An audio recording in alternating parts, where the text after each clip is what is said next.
Check की इस video के अंदर मैं 5 से 6 ऐसे डिफेंसेस बताऊंगा जो आपके लिए बहुत ज़्यादा हेल्पफुल होंगे और बहुत स्ट्रॉन्ग डिफेंसेस हैं बेल लेने के लिए या ट्रायल में, जिसको चेक देने वाला इल्ज़ाम ले अपनी फेवर में डिफेंसेस के तौर पर यूज़ कर सकते हो। और अगर आप कंप्लेनेंट है तो इस वीडियो को ना सुने, ये वीडियो आपके लिए नहीं है। ये सिर्फ डिफेंस करने के लिए, ये अक्यूज़ की तरफ से या जिसके ऊपर एलिगेशन है उसके लिए वीडियो फ़ायदेमंद है। अस्सलाम वालेकुम फ्रेंड्स, कैसे आप सब? I am sure all are fine. This is Mubashar Iqbal Chauhan, advocate high court. हमारा आज का टॉपिक बहुत इंटरेस्टिंग और हेल्पफुल है, स्पेशली उन लोगों के लिए जो 489F चेक के किसी मामले के अंदर इन्वॉल्व हैं इल्ज़ाम अलैह की सूरत में। अगर तो इस केस के अंदर आप चेक की FIR करवाने वाले की तरफ से हैं तो इस वीडियो को आप ना सुने, और अगर आपने किसी को चेक दिया हुआ है या आपके ऊपर FIR हो चुकी है तो फिर ये वीडियो आपके लिए बहुत ज़्यादा हेल्पफुल साबित होगी, क्योंकि इसके अंदर मैं कुछ ऐसे डिफेंसेस बताऊंगा, कुछ ऐसे राइट ऑफ डिफेंस, दिफा के हक बताऊंगा जो कि आप अपने केस में अपने वकील को कहकर या आप अपने केस के अंदर जज के सामने उनको रिप्रेजेंट कर सकते हैं, जज के सामने रख सकते हैं, जो कि बहुत हेल्पफुल होंगे। बहुत स्ट्रॉन्ग डिफेंसेस हैं इस केस के अंदर, 489F के स्पेशली केसेस में। अगर आप मेरे चैनल के ऊपर नए हैं तो काइंडली चैनल को सब्सक्राइब जरूर कर लें और साथ में बेल आइकन को प्रेस करके ऑल नोटिफिकेशन कर दीजिएगा, ताकि इसके बाद मैं जजमेंट्स की वीडियोस भी अपलोड करूंगा जो फ्रेश और लेटेस्ट जजमेंट्स हैं तो वो भी आपकी एक्सेस में रहें। सो ऑल नोटिफिकेशन कर दीजिएगा ताकि आपकी आने वाली वीडियोस एक्सेस में रहे। 489F जो कि चेक डिसऑनर होने का केस है। बोगस चेक, जब उसके ऊपर डिसऑनर स्लिप लगती है तो उसके बाद 489F की FIR होती है। जब FIR हो जाए तो अगर तो मुल्ज़म अरेस्ट नहीं हुआ तो वो प्री अरेस्ट बेल फाइल करेगा, अगर वो अरेस्ट हो चुका है तो दैन वो पोस्ट अरेस्ट बेल फाइल करेगा।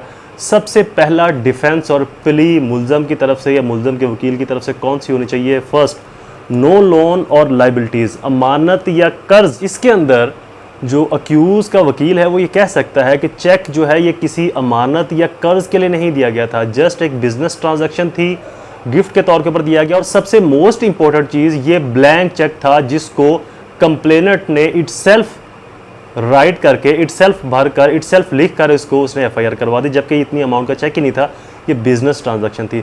लिहाजा जब आप किसी चेक को कर्ज या अमानत की गर्ज से देते हैं तो देन ये एक बड़ा तगड़ा क्राइम है। तो उसके डिफेंस में आप ये प्ली लें कि ये किसी भी कर्जे या अमानत की सूरत में नहीं दिया गया था, किसी गिफ्ट की सूरत में दिया गया था जो कि बिजनेस ट्रांजैक्शन थी या ब्लैंक चेक था, और बिजनेस ट्रांजैक्शन हमारी फेल होगी। अब इससे पहले कि हमारी सिविल लाइबिलिटीज स्टार्ट हो, इसने ये क्रिमिनल लाइबिलिटीज मेरे ऊपर इम्पोज कर दी। सेकंड, अगर रिटर्न एग्रीमेंट नहीं है, ये मोस्ट इंपॉर्टेंट है, इसके ऊपर मैंने कई बार बेल्स करवाई है सेशन कोर्ट से और हाई कोर्ट से। चेक के साथ रिटर्न एग्रीमेंट, इसके ऊपर एक जजमेंट भी मैं आपको बता दूंगा। चेक के साथ रिटर्न एग्रीमेंट का होना बहुत ज़रूरी है। अगर रिटर्न एग्रीमेंट चेक के साथ मौजूद नहीं तो वो चेक डाउटफुल कहलाता है कि शायद चोरी किया हो, शायद वट। तो आप ये डिफेंस ले सकते हैं कि कंप्लेनेंट के पास कोई भी रिटर्न एग्रीमेंट या रिटर्न तहरीर नहीं, अगर तो उसके पास वाकई नहीं है तो ये आपका स्ट्रॉन्ग वैलिड पॉइंट होगा और स्ट्रॉन्ग डिफेंस होगा आपकी फेवर में और कंप्लेनेंट के अगेंस्ट। और अगर कोई ऐसी आपके पास कॉन्वर्सेशन है व्हाट्सएप, मैसेज, कॉल की सूरत में जहाँ पर ये डिक्लेयर हो कि लोन या कर्ज नहीं है, ये बिजनेस ट्रांजैक्शन के लेन देन के मामला थे, तो उनको भी रिकॉर्ड का हिस्सा ज़रूर बनाएं। नेक्स्ट हमारे पास है cheque, misuse of cheque and blank cheque का इस्तेमाल। आप ये डिफेंस स्ट्रांगली होल्ड कर सकते हैं अगर रिटर्न स्टेटमेंट नहीं है या रिटर्न एग्रीमेंट नहीं है कि ये जो चेक था ये ब्लैंक चेक था, इसकी अमाउंट को खुद से भरा गया, या फिर ये चेक थेफ्ट हो गया, चोरी हो गया। उसके लिए एक अलग पोर्शन है, उस पर एक मुकम्मल टॉपिक है, जजमेंट भी आई हुई है उस थेफ्ट के ऊपर, तो वो भी वीडियो पर बताना मुनासिब नहीं। आप कॉल पर रब्ता कर लीजिएगा तो कुछ चीज़ें मैं उसकी डिटेल से आपको बताऊंगा। तो चेक चोरी हो चुका है, ब्लैंक चेक था, चेक का मिसयूज़ किया गया, ये चोरी हो गया था या ब्लैंक चेक था, ये मजबूत डिफेंसेस होंगे आपकी फेवर के अंदर अगर रिटर्न एग्रीमेंट मौजूद नहीं है तो। इस एक ग्राउंड के ऊपर भी आपको बेल मिल सकती है अगर इस ग्राउंड को मुकम्मल तैयार किया जाए। ये जो ग्राउंड्स हैं ये पार्ट्स हैं, पार्शली या शॉर्ट पार्ट्स हैं, इनकी आगे पूरी एक फील्ड है, इनके अंदर आर्गूमेंटेशन, जजमेंट्स, कंसर्न लॉज, फाइनेंस के लॉज, बैंकिंग लॉज और डिफरेंट बहुत सारे लॉज इसके अंदर फॉल करते हैं। वैसे मैं अपने केस के अंदर जिसके अंदर मैंने आर्गूमेंट प्रिपेयर किए थे 489F के अंदर, उसकी आर्गूमेंट शीट के मुताबिक आपको आर्गूमेंट्स भी बताऊंगा कि उसके अंदर मैंने क्या और कैसे और कहाँ से लॉज निकाल कर आर्गूमेंट दिए थे। उस पर भी जल्दी वीडियो अपलोड हो जाएगी, so subscribe the channel. Next defence हमारे पास पार्शली पेमेंट और settlement already done. Partially payment का एक आपने बड़ा हिस्सा या हाफ या काफ़ी हद तक जो मैक्सिमम पेमेंट है वो आप दे चुके हैं या कुछ पेमेंट आप दे चुके हैं और सेटलमेंट की तरफ आपकी बात चल रही है, तो ये भी एक स्ट्रॉन्ग डिफेंस है।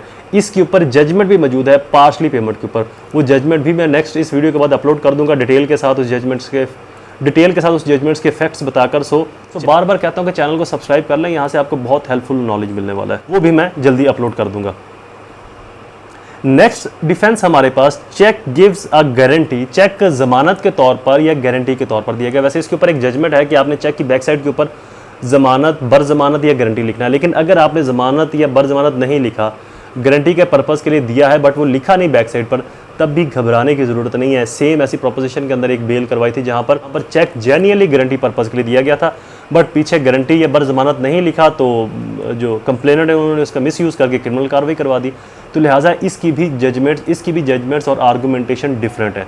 तो ये आपका वकील का काम है कि इसको बेहतर तरीके से डिफेंड करे।